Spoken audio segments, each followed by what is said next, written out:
School വിദ്യാർത്ഥികൾ തമ്മിൽ ചേരിതിരിഞ്ഞുള്ള സംഘർഷം പതിവാകുന്നത് മലപ്പുറം കുറ്റിപ്പുറത്ത് ആശങ്കകൾക്ക് വഴിവെക്കുന്നു. കഴിഞ്ഞ ദിവസത്തെ സംഘർഷത്തിൽ സാരമായി പരിക്കേറ്റ ടെക്നിക്കൽ സ്കൂൾ വിദ്യാർത്ഥിനിയെ ആശുപത്രിയിൽ പ്രവേശിപ്പിച്ചിരുന്നു. മൊഴിയുടെ അടിസ്ഥാനത്തിൽ പോലീസ് അന്വേഷണം ആരംഭിച്ചു.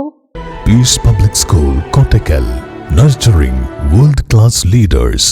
കുറ്റിപ്പുറം ടൗണിൽ മാസങ്ങളായി ഗവൺമെന്റ് ഹൈസ്കൂളിലെയും ടെക്നിക്കൽ സ്കൂളിലെയും വിദ്യാർത്ഥികളാണ് ചേരിതിരിഞ്ഞ് സംഘർഷത്തിൽ ഏർപ്പെടുന്നത്.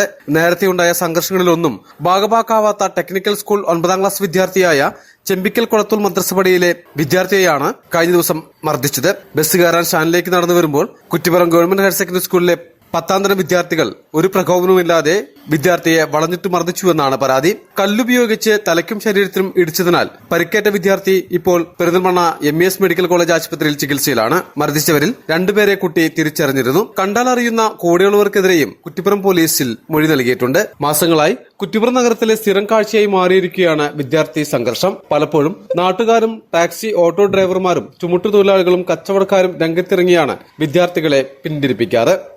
മലബാർ ടൈംസ്, കുറ്റിപ്പുറം.